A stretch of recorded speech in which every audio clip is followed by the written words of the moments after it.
الرحمن الرحیم، آسان ترین اور تیز رفتار طریقے سے قرآن پاک سیکھیں۔ آج اس کا ہمارا 9واں سبق ہے۔ آج کے سبق کے ذریعے ہم قرآن پاک کے تقریباً 5000 الفاظ سیکھیں گے۔ آج سے پہلے ہم نے اسم کے بارے میں چند اسباق پڑھے اور کچھ سبق حرف کے بارے میں پڑھے۔ آج کا ہمارا پہلا سبق ہے فعل اور ورب کے بارے میں۔ تمام وہ دوست جو اس چینل پر نئے ہیں اور انہوں نے ابھی تک ہمارے چینل کو سبسکرائب نہیں کیا، ان سے گزارش ہے کہ ہمارے چینل کو سبسکرائب کر لیجئے اور اس کے ساتھ نظر آنے والے بیل کے آئیکن پہ کلک کرنا مت بھولیں۔ سبق کو شروع کرنے سے پہلے ہم پیچھے والے اسباق کو دہراتے ہیں۔ سب سے پہلا سبق ہم نے اس میں ضمیر منفصل سیپریٹڈ پرونون پڑھی 8، میسکولین صرف پڑھی یعنی مذکر کی ضمیریں جو قرآن پاک میں 4753 مرتبہ آئیں۔ دوسرا سبق ہمارا واحد، تثنیہ اور جمع کے بارے میں تھا کہ کیسے کسی لفظ سے تثنیہ یا جمع آتا ہے، اس کے بارے میں پڑھا۔ تیسرا سبق ضمیر متصل کے بارے میں تھا۔ ضمیر متصل یعنی اٹیچڈ پروناؤن، اس کا صرف ہم نے میسکولین پڑھا یعنی مذکر کی ضمیریں۔ میں نے عرض کیا تھا یہ 8 ضمیریں قرآن پاک میں ناقابل شمار مرتبہ آئی ہیں۔ چوتھا سبق ہمارا 6 سمتیں تھیں جس میں امام، خلف یعنی آگے، پیچھے، اوپر، نیچے، جن کے بارے میں میں نے عرض کیا یہ 187 بار قرآن پاک میں استعمال ہوئی ہیں۔ اور اسی سبق میں ہم نے 6 مزید الفاظ پڑھے جو قرآن پاک میں 1084 مرتبہ آئے یعنی قبل و بعد وغیرہ۔ 5ویں سبق میں ہم نے مؤنث کی ضمیریں پڑھی یعنی ضمیر منفصل سیپریٹڈ پرونون۔ پہلے سبق میں ہم نے مذکر کی ضمیریں پڑھی، 5ویں سبق میں ہم نے فیمینن یعنی مؤنث کی ضمیریں پڑھی۔ جو ضمیر منفصل مؤنث ہے وہ قرآن میں 300 سے زائد مرتبہ آئیں، اور جو متصل کی مؤنث ضمیریں ہیں وہ قرآن پاک میں 134 بار تقریباً آئیں۔ 6 سبق میں ہم نے مزید 6 الفاظ پڑھے دون، لدی وغیرہ جو قرآن پاک میں تقریباً 751 مرتبہ استعمال ہوئے، اور 6 مشہور رشتے بھی اسی سبق میں پڑھے، ابن، اخن وغیرہ یعنی باپ، بھائی وغیرہ جو قرآن پاک میں 171 مرتبہ استعمال ہوئے۔ 7ویں سبق میں ہم نے 7 حروف پڑھے حروف جارہ میں سے جو قرآن پاک میں 6861 بار استعمال ہوئے۔ 8ویں سبق میں ہم نے 6 خاص حروف پڑھے انا، انا وغیرہ، یہ قرآن پاک میں 1384 بار استعمال ہوئے۔ تو آئیے ہم اپنے نئے سبق کا آغاز کرتے ہیں۔ جیسے میں پچھلے سبق میں بتا چکا ہوں کہ عربی کے اندر لفظ کی 3 قسمیں ہیں۔ اسم کسی چیز کے نام یا صفت کو کہتے ہیں، فعل جسے ہم انگلش میں ورب کہتے ہیں جس میں کسی کام کا ہونا یا کرنا یا نہ ہونا یا نہ کرنا پتہ چلے، حرف جو اسم اور حرف کو ملانے کے لیے آتا ہے، پارٹیکل۔ عربی زبان میں آج کے سبق میں ہم فعل کے بارے میں پڑھیں گے۔ عربی زبان میں فعل 2 طرح کا ہوتا ہے، ایک کو فعل ماضی کہتے ہیں جو کام ہو گیا اس کو بیان کرنے کے لیے آتا ہے، جسے ہم کہتے ہیں پرفیکٹ ٹینس، جس میں کام مکمل ہو چکے تو اس کو عربی میں فعل ماضی کہتے ہیں۔ اور دوسرا فعل ہے فعل مضارع، یعنی جو کام ابھی تک نہیں ہوا یا ہو رہا ہے یا ہوگا، جسے امپرفیکٹ ٹینس کہتے ہیں۔ دوسرے لفظوں میں آپ یوں کہیں کہ زمانے 3 ہیں، گزرا ہوا زمانہ جس کے لیے انگلش میں پاسٹ ٹینس پڑھتے ہیں آپ، تو انگلش عربی میں اس کے لیے فعل ماضی ہے، ماضی گزرے ہوئے زمانے پہ دلالت کرتا ہے۔ اور ایک ہے موجودہ زمانہ جسے انگلش میں آپ پریزنٹ کہتے ہیں، اور ایک ہے آنے والا زمانہ جسے انگلش میں آپ فیوچر کہتے ہیں۔ پریزنٹ اور فیوچر کے لیے عربی میں ایک ہی لفظ آتا ہے اور اسے کہتے ہیں فعل مضارع۔ فعل مضارع 2 زمانوں پہ دلالت کرتا ہے، موجودہ پر بھی، جو کام ہو رہا ہو اس کے لیے بھی فعل مضارع ہم استعمال کریں گے، اور جو کام فیوچر میں ہوگا اس کے لیے بھی فعل مضارع استعمال کرتے ہیں۔ آج کے سبق میں ہم صرف فعل ماضی کے بارے میں پڑھیں گے۔ اب یہ جو فعل ہے، فعل بنیادی طور پر 3 حرفوں پر مشتمل ہوتا ہے، یعنی اس کے اندر کم از کم 3 حرف ہوتے ہیں، ایک فا، ایک عین، ایک لام، جس کا مجموعہ بنے گا فعال۔ اب فا کو عربی میں کہا جاتا ہے فا کلمہ، اور عین کو عین کلمہ، لام کو لام کلمہ۔ چونکہ یہ فا، عین، لام تینوں ملے تو پھر فعل بنتا ہے۔ ہم فعل ماضی پڑھنا چاہتے ہیں تو عربی میں فعل ماضی کی 3 شکلیں، 3 سیمپل اور 3 سانچے ہیں۔ وہ کون سے؟ یعنی جہاں بھی قرآن پاک میں یا احادیث مبارکہ میں یا عربی کی کتابوں میں فعل ماضی یعنی پاسٹ ورب آپ کو ملے گا تو اس کے یہ تین ہی شکلیں ہوں گی، اس کے یہ تین ہی ڈانچے اور سانچے ہوں گے، اس کے علاوہ نہیں ہو سکتا۔ نمبر 1، فا پہلے حرف پر زبر، دوسرے پر بھی زبر، تیسرے پر بھی زبر، فعال۔ نمبر 2، پہلے حرف پر زبر، دوسرے کے نیچے زیر، تیسرے حرف پر زبر، فاعیل۔ تیسرا سانچہ، پہلے پہ زبر، دوسرے پہ پیش، تیسرے پہ زبر، فاعول۔ فعل ماضی میں یہ تین ہی سانچے ہیں، یہ تین ہی وزن ہیں جن پر فعل ماضی آتا ہے، لیکن سب سے زیادہ فعال کا وزن قرآن پاک میں اور احادیث میں استعمال ہوا ہے۔ فعل ماضی کی سب سے زیادہ استعمال ہونے والی شکل وہ فعال ہے، یعنی پہلے تینوں حرفوں کے اوپر زبر، اور دوسرے نمبر پر جو استعمال ہوا ہے وہ ہے فاعیل، پہلے حرف پر زبر، دوسرے کے نیچے زیر، تیسرے پر زبر، اور اس سب سے کم جو سانچہ استعمال ہوا ہے وہ ہے فاعول، پہلے پہ زبر، دوسرے پہ پیش اور تیسرے پر بھی زبر۔ اب عربی میں فعل چونکہ تین حرفوں سے مل کے بنتا ہے، فا، عین، لام، عربی میں عربی کے فعل کو پہچاننا انتہائی آسان ہے۔ فعالہ ہے نا، تو اس کے 6 بڑے سانچے ہیں، یعنی اس کو کہا جاتا ہے 6 مشہور خاندان ہیں فعل ماضی کے۔ ان میں ایک ہے ضرب، اب غور کریں تینوں حرفوں پر فتح ہے۔ دوسرا ہے ناصر، اس کے بھی تینوں حرفوں پر فتح ہے۔ تیسرا ہے سامع، اب دیکھیں اس کے پہلے حرف پر فتح ہے، دوسرا زبر ہے اور دوسرے حرف کے نیچے زیر ہے، فاعیلہ کے وزن پر۔ چوتھا ہے مانع یا فتح، اب دیکھیں یہاں پہلے پر زبر، دوسرے پر بھی زبر، تیسرے پہ بھی زبر، یعنی فعالہ کا وزن ہے۔ پانچواں ہے حاسیبہ، پہلے پہ زبر، دوسرے کے نیچے زیر، تیسرے کے اوپر زبر۔ اور چھٹا ہے کاروم، یعنی پہلے پہ زبر، دوسرے پہ پیش اور تیسرے پر زبر۔ اب دیکھیں سب سے زیادہ ان 6 بڑے سانچوں میں جو عربی کے اندر فعل ماضی کے مشہور ہیں، زیادہ سانچے وہ فعالہ کے ہیں، یعنی تینوں حرفوں کے اوپر زبر ہے۔ گویا کہ فعل کا اصل وزن فعالہ ہے اور اس کے 6 بڑے سانچے ہیں، ضرب، نصر، سمع، فتح، حسب اور کرم۔ لیکن ان میں سب سے زیادہ جو قرآن اور احادیث میں وزن استعمال ہوئے ہیں وہ پہلے 4 ہیں، یعنی ضرب کا وزن، نصر کا وزن، سمع کا وزن اور فتح کا وزن۔ یہ 4 زیادہ استعمال ہوئے ہیں اور آخری 2 سانچے یہ کم استعمال ہوئے، اس لیے ہماری زیادہ توجہ ان پہلے 4 سانچوں کے اوپر ہو۔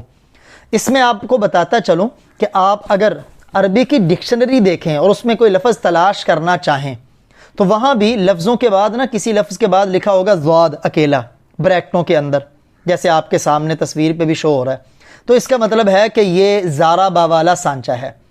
کسی لفظ کے آگے لکھا ہوگا فا، اس فا کا مطلب ہے کہ یہ فاتحہ والا سانچہ ہے فعل کا۔ کسی کے بعد لکھا ہوگا نون، تو اس کا مطلب ہے یہ ناصرہ والا سانچہ ہے۔ تو آئیے ہم اس کے اوپر اس کی جو گردان ہے فعل ماضی کی، اس میں 14 لفظ ہیں، 14 صیغے ہیں، اس گردان کو پڑھتے ہیں اور ساتھ اس کا ترجمہ سیکھتے ہیں۔ یہ پڑھتا ہوں، آپ بھی میرے ساتھ پڑھ لیں۔ فعل، فعلا، فعلوا، فعلت، فعلتما، فعلتم، فعلت، فعلنا۔ یہ سب مذکر کے صیغے اور الفاظ ہیں فعل ماضی میں۔ تو ترجمہ اس کا، اس ایک مرد نے کیا، آپ اپنے اندر نیت اچھی رکھیں اور نیکی کا پختہ عزم کریں، کیونکہ مسلمان کی سوچ صاف اور پاک ہوتی۔ جو یہ کام جو ہم قرآن اور دین سیکھنے والا کر رہے ہیں بہت اونچا کام ہے، تو اس نیکی کے عزم سے آپ اس کے ترجمہ کریں۔ اس ایک مرد نے کیا، ان 2 مردوں نے کیا، یعنی نیک عمل، ان سب اب مردوں نے کیا۔ فعلت، یہ 3 صیغے جن کا کلر چینج ہے ان کے پیچھے، یہ مخاطب کے ہیں۔ آپ ایک مرد نے کیا، آپ 2 مردوں نے کیا، آپ سب مردوں نے کیا۔ آخری والے 2 لفظ یہ متکلم کے ہے، میں نے کیا، ہم سب نے کیا۔ اسی طرح آپ مؤنث کے الفاظ دہرا لیں اور انہیں یاد بھی کریں۔ فعلت، فعلتا، فعلن، فعلتی، فعلتما، فعلتن، فعلت، فعلنا، اس ایک عورت نے کیا، ان دو عورتوں نے کیا، ان سب عورتوں نے کیا، یہ غائب کے ہیں، یعنی جو موجود نہیں، یہ اس کے بارے میں بات ہے۔ آپ ایک عورت نے کیا، آپ دو عورتوں نے کیا، آپ سب عورتوں نے کیا، یہ مخاطب ہے جو سامنے ہو اس کو خطاب کر کے کہتے ہیں۔ متکلم فعلت، میں نے کیا، ہم سب نے کیا۔ یہاں آپ مذکر اور مؤنث دونوں پر اگر نظر دوڑائیں تو آپ کو کچھ سیم الفاظ نظر آئیں گے، جیسے آخری دو، مذکر میں بھی متکلم کے لیے فعلت، میں ایک مرد نے کیا، اور جمع کے لیے فعلنا، ہم سب مردوں نے کیا۔ یہ دونوں لفظ مذکر میں بھی وہی ہیں اور مؤنث میں بھی وہی ہیں، یعنی آپ اگر مذکر کہے کہ میں نے کیا تو وہ بھی فعلت کہے گا، مؤنث کہے تو وہ بھی فعلت، مذکر جمع ہو، دو ہوں یا دو سے زائد ہوں تو وہ فعلنا کہے گا، اسی طرح مؤنث بھی اسی لفظ کو استعمال کرے گی۔ اب اسی وزن کے اوپر جو 6 مشہور سانچے ہیں جن کو ابھی ہم پیچھے پڑھ کے آئے ہیں، آپ ان کے اوپر مشق کریں۔ سب سے پہلے ضرب، اسی طرح جیسے یہ فعلہ کی گردان ہے، اسی کے اوپر آپ نے رکھ کے وہ گردان اکیلی یاد کر لیں، باقی ساری آپ کو یاد ہو جائیں گی۔ ضرب فعلہ کی طرح، ضرب جیسے وہاں فعلہ پڑھا، ضربوا، ضربت فعلتا کی طرح، ضربتما، ضربتم، ضربت، ضربنا۔ ترجمہ، مارا اس ایک مرد نے، مارا ان دو مردوں نے، یہ آخر میں الف اس کے تثنیہ ہونے کی دلیل ہے۔ ضربوا، مارا ان سب مردوں نے، واو کسی فعل کے آخر میں آنا یہ جمع کی نشانی ہوتی۔ ضربت، مارا آپ ایک مرد نے، ضربتما، مارا آپ دو مردوں نے، ضربتم، مارا آپ سب مردوں نے۔ دیکھیں مؤنث کے اندر ہے ضربتی اور مذکر میں ہے ضربتا، یعنی تا کے اوپر کسی ورب کے آخر میں جب تا آتی ہے، اگر اس کے اوپر زبر ہو تو یہ مذکر ہے، اور اگر اس کے نیچے زیر ہو تو یہ مؤنث ہے۔ ضربتما، مارا آپ دو مردوں نے، یہ مؤنث میں بھی ضربتما ہوگا اور مذکر میں بھی ضربتما ہوگا۔ جیسے فعلت فعلنا، ایسے فعلتما بھی مذکر مؤنث دونوں کا ایک ہے۔ ضربت، ضربنا، مارا میں ایک نے، مارا ہم سب نے۔ اسی طرح مؤنث ضربت، ضربتا، ضربنا، ضربتی، ضربتما، ضربتن، ضربت، ضربنا، مارا اس ایک عورت نے، مارا ان دو عورتوں نے، مارا ان سب عورتوں نے۔ یعنی آپ کو کوئی ایسا لفظ نظر آئے جس کے آخر میں اکیلی تا ہو اور اس کے اوپر یہ جو چھوٹی دال کی شکل نظر آ رہی ہے، عربی میں اسے کہتے ہیں سکون یا جزم۔ لمبی تا ہو، اس کے اوپر جزم یا سکون ہو، یہ بتلاتی ہے کہ یہ لفظ مؤنث ہے اور ایک کے لیے ہے۔ ضربتا، آخر میں تا ہو اور ساتھ اس کے الف ملا ہوا ہو، یہ بھی بتاتا ہے کہ یہ مؤنث ہے اور دو کے لیے ہے۔ ضربنا، آخر میں نون ہو اور نون سے پہلے والے حرف پر جزم ہو، یہ بتاتا ہے یہ مؤنث ہے اور جمع کے لیے۔ ضربتی، تا کے نیچے زیر ہو، یہ بتاتا ہے کہ یہ ایک مؤنث کے لیے ہے جو مخاطب ہو۔ ضربتما، میں اس کے بارے میں عرض کر چکا ہوں، یہ مذکر مؤنث دونوں کے لیے آتا ہے۔ ضربتن، تن کا لفظ بھی بتلاتا ہے یہ جمع ہے اور مؤنث ہے۔ ضربت، ضربنا، مارا اس ایک عورت نے، مارا ان دو عورتوں نے، مارا ان سب عورتوں نے، مارا آپ ایک عورت نے، مارا آپ دو عورتوں نے، مارا آپ سب عورتوں نے، مارا میں نے، مارا ہم سب نے۔ اسی طرح ناصرہ والا سانچہ، اسے بھی آپ ایسے ہی پڑھیں، نصارہ، نصارا، نصرو، نصرت، نصرتما، نصرتم، نصرت، نصرنا، مدد کی اس ایک مرد نے، مدد کی ان دو مردوں نے، آخر تک۔ ایسے ہی مؤنث پڑھیں، نصرت، نصرتا، نصرنا، نصرتی، نصرتما، نصرتن، نصرت، نصرنا، مدد کی اس ایک عورت نے۔ اسی طرح آخر تک پڑھیں۔ ایسے ہی آپ کے پاس تیسرا سانچہ تھا اور تیسرا باب تھا سمع، اس کو مذکر کو پڑھیں، سمع، سمعا، سمعو، سمعت، سمعت، سمعتما، سمعتم، اسی طرح، اور ترجمہ بھی آگے لکھا ہے، اسی طرح اس کو ساتھ دہرائیں۔ ایسے ہی مؤنث سمعت، سمعتا، سمعنا، سمعتی، سمعتما، سمعتن، سمعت، سمعنا، سنا اس ایک عورت نے، سنا ان دو عورتوں نے، اسی طرح آخر تک پڑھیں آپ۔ چوتھا وزن اور سانچہ تھا ہمارے پاس فتح کا، اس پر بھی اسی طرح گردان پڑھیں، فتح، فتحا، فتحو، فتحت فتحتما فتحتم فتحت فتحنا. ترجمہ اسی طرح پڑھیں. ایسے ہی مؤنث کا پڑھیں فتحت فتحتا آخر تک. اسی طرح ہمارے پاس پانچواں وزن اور سانچہ تھا حاسبہ کا. حاسبہ حاسبہ حاسبو. آپ دیکھ رہے ہیں سب کا انداز ایک ہی ہے، یعنی صرف پہلے حرف پر زبر، دوسرے کے نیچے زیر، تیسرے پر زبر، سانچہ نمبر 4.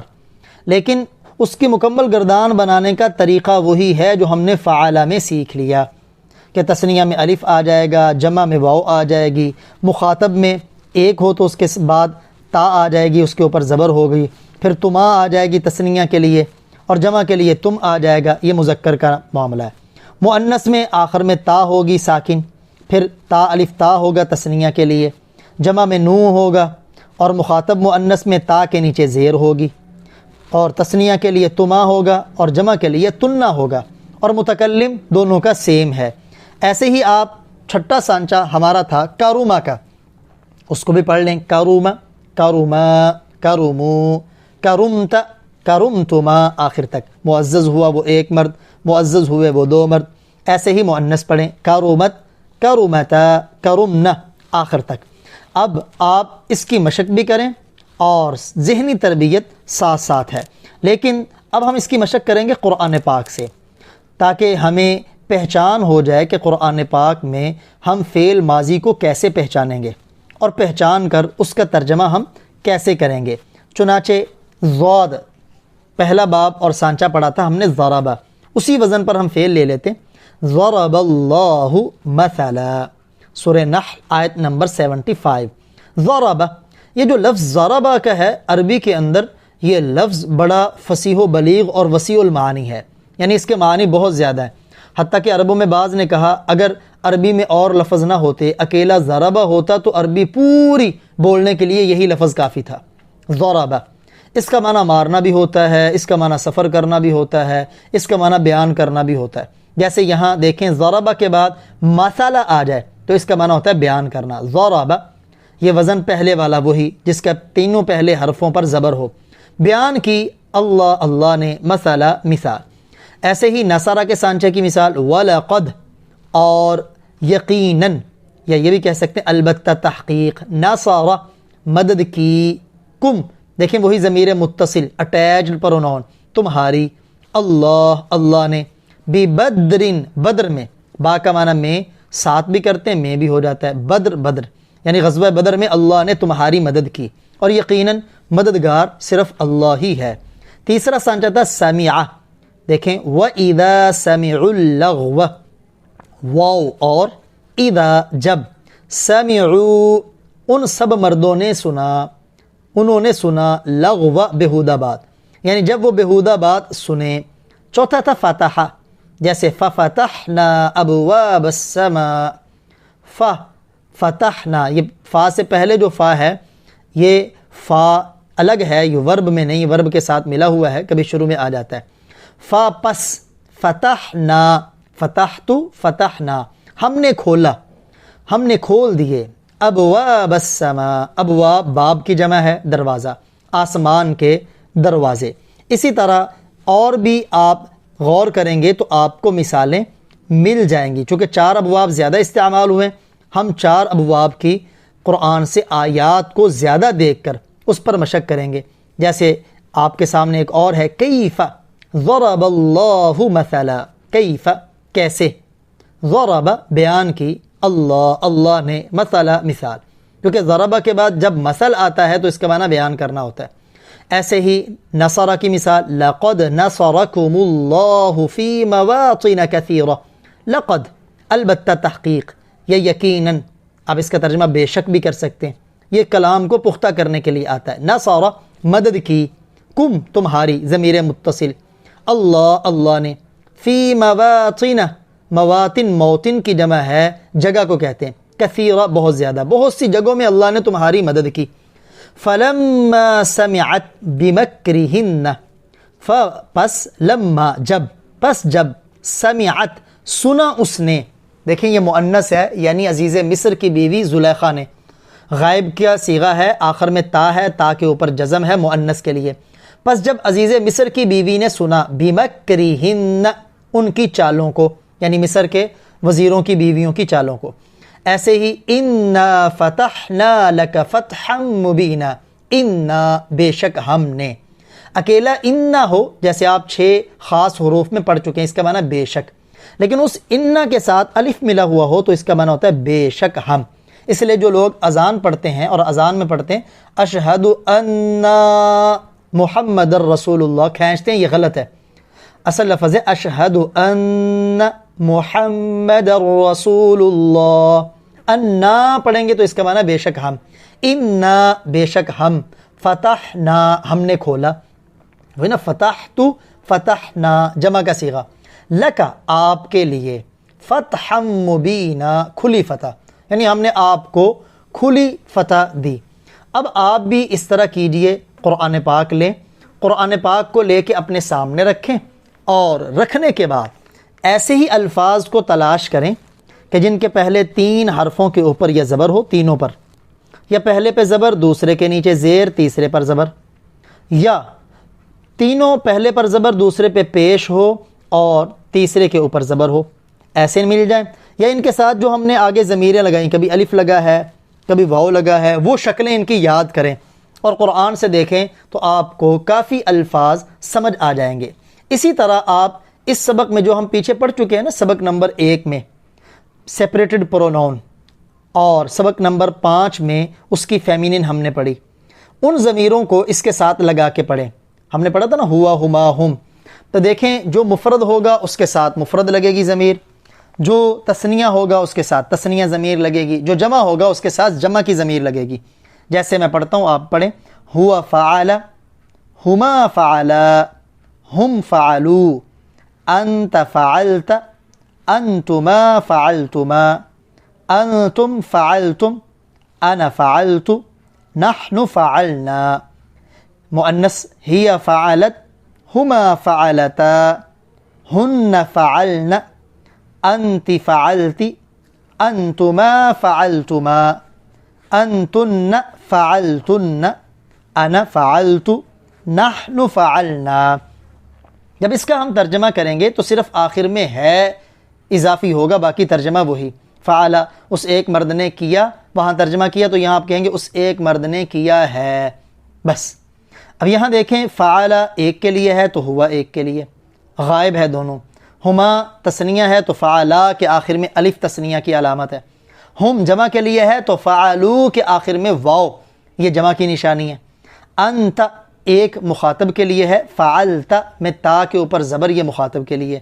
انتما اور فعل کے آخر میں آتا ہے تما، انتم جمع کے لیے ہے اور فعل کے آخر میں آتا ہے تم۔ جو ہم ویسے اردو میں بولتے ہیں نا تم یہ کرو، تو فعل کے آخر میں تم آتا ہے، اس کا بھی یہی ترجمہ ہے۔ اسی طرح انا ایک متکلم کے لیے، فعلت تا کے اوپر پیش ہو تو یہ ایک متکلم کے لیے۔ یہاں آپ غور کریں عربی کی فصاحت پر، یعنی آخر میں لمبی تا، اس کے اوپر کوئی بھی حرکت ہو تو دیکھیں اس کا معنی کتنا بدلتا ہے۔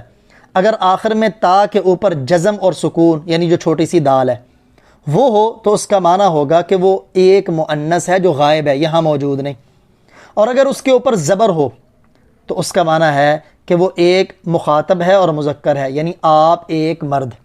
اگر اس کے نیچے زیر ہو تو یہ زیر بتلاتی ہے کہ وہ ایک، آپ ایک عورت، مؤنث ہے اور مخاطب ہے اور ایک ہے۔ اگر اس کے اوپر پیش ہو تو اس کا معنی یہ متکلم ہے، میں ایک، چاہے مرد ہو یا عورت ہو، یعنی آخر میں آنے والی تا بہر صورت اس کا کوئی نہ کوئی معنی ہوتا ہے۔ اسی طرح آپ ان 6 کے 6 یا چاروں ابواب کو لیں، ان کے شروع میں ایسے ہی ضمیر منفصل لگائیں اور اس کے اوپر آپ پریکٹس کریں۔ جتنی زیادہ مشق اور پریکٹس کریں گے اتنا ہی آپ کو زیادہ فائدہ ہوگا اور قرآن اور دین اتنا زیادہ سمجھ آئے گا۔ اسی طرح آپ نے ایک سبق پڑھا تھا ضمیر متصل کا، اٹیچڈ پروناؤن کا، سبق نمبر 3، جس کے بارے میں نے بتایا تھا کہ یہ ناقابل شمار مرتبہ ہے۔ میسکولن کو ہم نے پڑھا تھا سبق نمبر 3 میں، اور فیمینن کو پڑھا تھا سبق نمبر 5 میں۔ آپ ان ضمیروں کو، ضمیر متصل کو بھی فعل کے آخر میں لگائیں، اور آخر میں لگا کے فعل یہی رہنے دیں، فعل ایک ہی صیغہ رہنے دیں، اور اس کے ساتھ ان ضمیروں کو بدلیں، فعلہ، فعلہما، یعنی شروع میں فعل وہی ہے فعل، یا فاعل یا فاعل، ضمیریں بدل رہی ہیں آگے. فعلہ، اس کا ترجمہ ہے کیا اس کو ایک مرد نے، یعنی فعل کا ترجمہ اپنا کریں گے اور ہو ہما ہم کا وہی ترجمہ جو ہم پیچھے پڑھ چکے ہیں. فعلہ، فعلہما، فعلہم، فعلک، فعلکما، فعلکم، فعلنی، یہ نون کا درمیان میں اضافہ ہوگا یا کے ساتھ. فعلنا، اور مؤنث کی ضمیریں لگائیں. فعلہا، فعلہما، فعلہن، فعلکی، فعلکما، فعلکن، فعلنی، فعلنا. ایسے ہی جو آپ کے یہ چاروں کے چاروں ابواب ہیں ان کے آخر میں بھی ضمیر متصل لگا کے آپ اس کی مشق کریں. جیسے ضربہ، ضربہما، ضربہم، ضربک، ایسے ہی نصرہ، نصرہما، ایسے سمعہ، سمعہما، سمعہم، سمعک، سمعکما، سمعکم. ایسے ہی فاتحہ کا کر لیں. جب سب کے اوپر آپ مشق کریں گے تو انشاءاللہ آپ کے لیے قرآن میں ان الفاظ کو پہچان کے ترجمہ کرنا بالکل آسان ہوگا. امید ہے آپ یہ سبق سمجھ چکے ہوں گے. اگر آپ ان کے آخر میں ضمیر متصل اور شروع میں ضمیر منفصل لگا کے اپنا یہ کام کر کے اسے کومنٹس کے اندر بھی بھیجیں گے تو انشاءاللہ اس کی تصحیح کی جائے.